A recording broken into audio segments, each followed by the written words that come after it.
Good day, this is your boy Kivity Papillon. I'm gonna tell you something scary, something crazy, something that's not normal. First of all, what will happen when the first person is actually born on Mars? So let's just say this, Elon Musk is actually trying to put at least like 1 million people on Mars by 2050.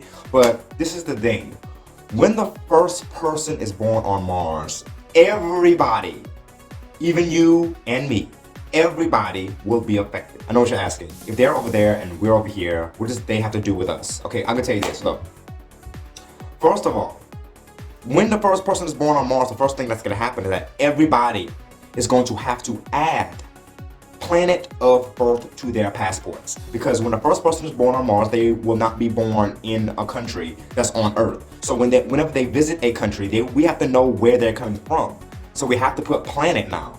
It is weird because even Mars is fixing to have its own countries and colonies and stuff like that. So that's another thing we have to think about.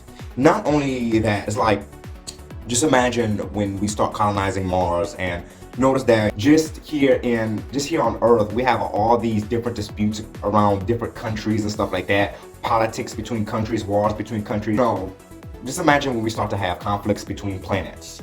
That is on a whole nother level of humanity. It's very weird. Okay, now just imagine the different languages they'll have, like here on Earth. To a Martian, everybody on Earth is the same person. You're from Earth, you're earthly. We don't care if you're Chinese Earth, we don't care if you are from French Earth, African Earth, American Earth, you're from Earth. That's how a Martian will see us, literally. So it's like, they don't care about what part of Earth. All they know is that we're from Earth and we're earthly, and they probably like us or not. But to a Martian, all languages will sound the same because it's an Earth language. Just imagine how different a Martian language will sound. It kind of gets a little bit more scarier from here, because this is the crazy thing. When the first person is born on Mars, just know this. On Mars, their calendar is not the same as Earth. On Earth, 365.25 days makes 1 year. That's technically the calculation of how long it takes for the Earth to travel around the sun one time, right? And 1 month, that is just the length of time the moon, Earth's moon, takes to orbit Earth one time. That is a month. But on Mars, it's nothing like that. On Mars, 1 year is not 365 days. It is actually 687 days. That's almost 2 years on Earth. And so that means technically 1 month on Mars is gonna have to be around 60 days. Or 1 year is gonna have to be around 24 months. So the first person that's born on Mars is gonna have a weird birthday, because it's not really gonna be sharing the same Earth calendar that we share. Just imagine saying July the 54th, August the 47th. I was born on January the 60th. Not only just the calendar, but if you believe in astrology, it's gonna be way more crazier, because the thing is, your zodiac sign is actually a way the stars were aligned when you was born. So if you was born on a certain day, that's where the sun was, the moon was positioned, and the stars was positioned relative to where you was born. And this is exactly why certain people act a certain way, etc. But on Mars, the stars and the planets and the moons, etc. are aligned differently. Well, most of the stars are kind of the same, but the position, I know on Earth you have a sun sign, a moon sign, and your rising sign. But on Mars, the sun is positioned differently. And not only that, Mars has 2 moons. So how would you have a moon sign with 2 moons? And how will you act when one of them is full and one of them is not full? And the crazy thing is, one of Mars's moons is very lumpy. It's not really perfectly round like Earth's moon is. It's very lumpy, it's weird. So the sky on Mars is just distorted. And we have Mercury retrograde and the retrogrades of the different planets.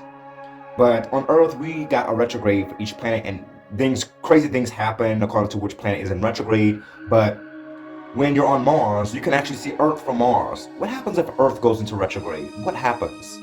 Next thing is this.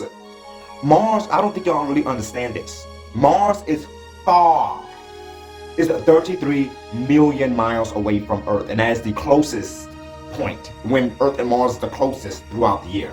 So even on its closest point, if you literally picked up a phone and called somebody on Mars, did you know it takes 4 minutes for the signal to get from Earth to Mars? Their phone is going to ring 4 minutes later. And when they pick up and they say hello, it takes 4 minutes for that hello to get back to Earth.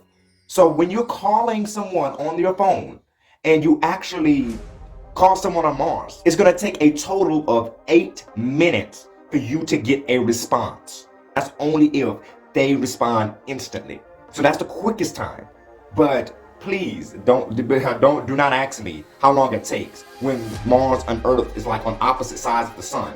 Because first of all, the quickest time that's going to take is probably 20 to 40 minutes. And it's going to be hard for a radio signal to go through the sun. So if Mars and Earth are on two totally different sides of the sun, communication is damn near impossible. So emergencies are impossible. Live videos is impossible. One of the main things that humanity is going to be affected by is religion.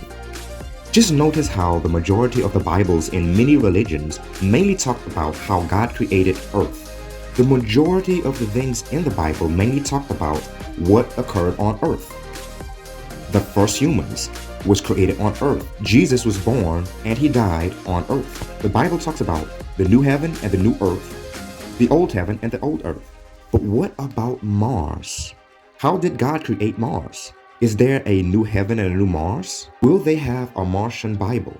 Not only that, but if you're a person that is born on Mars and you visit Earth for the first time, there's a lot of crazy things that they will experience. First of all, it's going to be a big health risk for them because coming to Earth is not the same as Mars. The first thing you actually experience is that our gravity here on Earth is literally 3 times as strong as Mars' gravity. So it's like the person that is visiting Earth, they're going to have to visit Earth, but they're going to have to wear a skeletonized suit to help their bones be able to walk in such a strong gravitational field.